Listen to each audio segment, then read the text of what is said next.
একটা অদ্ভুত ব্যাপার, যেখানেই গোলমাল হচ্ছে, যেখানেই নানা রকম অপ্রীতিকর পরিস্থিতি দেখা যাচ্ছে, সেখানেই বিএনপির নাম আসছে। দর্শক, কেন বললাম এই কথা? কালকে একটি ঘটনা নিশ্চয়ই আপনাদের চোখের সামনে ধরা পড়েছে। সেটি হচ্ছে চিত্রনায়িকা দিতির মেয়ে লামিয়ার উপর হামলা হয়েছে। সেই লামিয়া নিজে অভিযোগ করেছেন যে তার উপর হামলা করা হয়েছে। সন্ত্রাসী হামলার শিকার হয়েছেন দিতি সোহেল চৌধুরীর মেয়ে লামিয়া।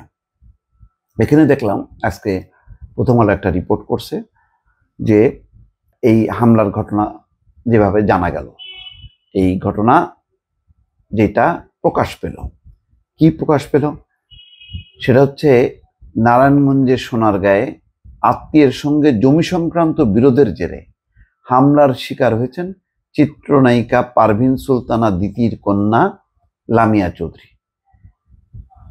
শনিবার দুপুরে সোনারগাঁও পৌরসভার ৬ নম্বর ওয়ার্ডের দিয়াপাড়া এলাকায় এই ঘটনা ঘটে।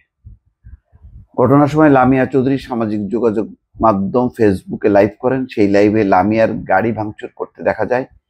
ভিডিওতে লামিয়া বলছিলেন তার পা ভেঙে গেছে, তিনি হাঁটতে পারছেন না, তার গাড়িও ভাঙা হয়েছে।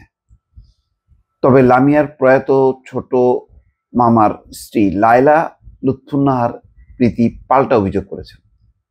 তার দাবি জমি সংক্রান্ত বিষয়ে বিচারে লোকজন নিয়ে এসে তার উপর হামলা চালিয়েছেন লামিয়া, অর্থাৎ প্রীতির উপর হামলা চালাইছে। প্রীতি হচ্ছে ওই প্রয়াত লামিয়ার প্রয়াত ছোট মামার স্ত্রী লায়লা লুৎফুন্নাহার প্রীতি। যাক, একেবারেই পারিবারিক বিষয়। স্থানীয় লোকজন ও পুলিশ সূত্র বলছে যে চিত্রনায়িকা দিতি 5 ভাই 3 বোন, মানে দিতির হচ্ছে 5 ভাই 3 বোন। আর 4 নম্বর ভাই লামিয়ার মামা টিপু সুলতান প্রায় 9 বছর আগে মারা গেছে। তার পরিবারের সদস্যদের সঙ্গে লামিয়াদের জমি সংক্রান্ত বিরোধ ছিল।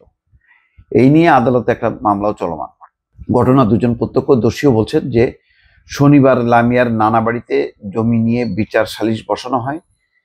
সালিশে লামিয়ার পক্ষে ঢাকা থেকে লোকজন আসে। অপরদিকে লামিয়ার মামির পক্ষে সোনারগাঁও উপজেলা বিএনপির সাধারণ সম্পাদক মোশাররফ হোসেনের লোকজন অংশ নেয়। সালিশের এক পর্যায়ে উভয় পক্ষের মধ্যে উত্তেজনা তৈরি হয়। এক পর্যায়ে দুই পক্ষই হাতাহাতিতে জড়ায়। তখন লামিয়ার গাড়ি ভাঙচুর করা হয়। লামিয়ার উপর হামলায় বিএনপি নেতা মোশাররফ হোসেনের লোকজন অংশ নেয়। জানতে চাইলে বিএনপি নেতা মোশাররফ হোসেন বলেন, আমার লোকজন কোনো হামলার সঙ্গে জড়িত না, মহিলারা এটা করেছে। আমি গিয়েছি ঘটনার অনেক পরে, সেখানে গিয়ে শুনেছি লামিয়ার লোকজন নিয়ে তার মামিকে মারধর করেছেন। যাই হোক, কথাটা হলো একটা পারিবারিক বিরোধ। সেই বিরোধে এই যে সেখানেও বিএনপির নেতার নাম আসছে, তার লোকজন মারধর করেছে, লামিয়াকে গাড়ি ভাঙচুর করেছে। আবার লামিয়া ঢাকা থেকে লোকজন নিয়ে সেখানে গেছে, সেটা ঠিক আছে, কিন্তু কথা হলো যে এই ধরনের কর্মকাণ্ডে বিএনপি কেন, বিএনপি নেতা কর্মী তার লোকজন কেন এখানে অংশ নিচ্ছে? এর ফলে যে বিএনপি বদনামের শিকার হচ্ছে, এটা কি তারা চিন্তা করছে না? এটার ব্যাপারে তো বারবার হুঁশিয়ার করা হচ্ছে যাতে দলের ভাবমূর্তি রক্ষা হয়, যাতে এই ধরনের কর্মকাণ্ডে কোনোভাবেই যুক্ত না থাকে বিএনপি। কিন্তু তারপরেও তৃণমূল পর্যায়ে নেতাকর্মীরা সম্ভবত এই সমস্ত কথা শুনছে না তারা, যার কারণে যখনই ঘটনা ঘটছে, অঘটন ঘটছে, কোথাও অপ্রীতিকর ঘটনা, দেখা যাচ্ছে যে বিএনপির নামটা সামনে চলে আসছে। দর্শক, ভালো থাকবেন। আল্লাহ হাফেজ।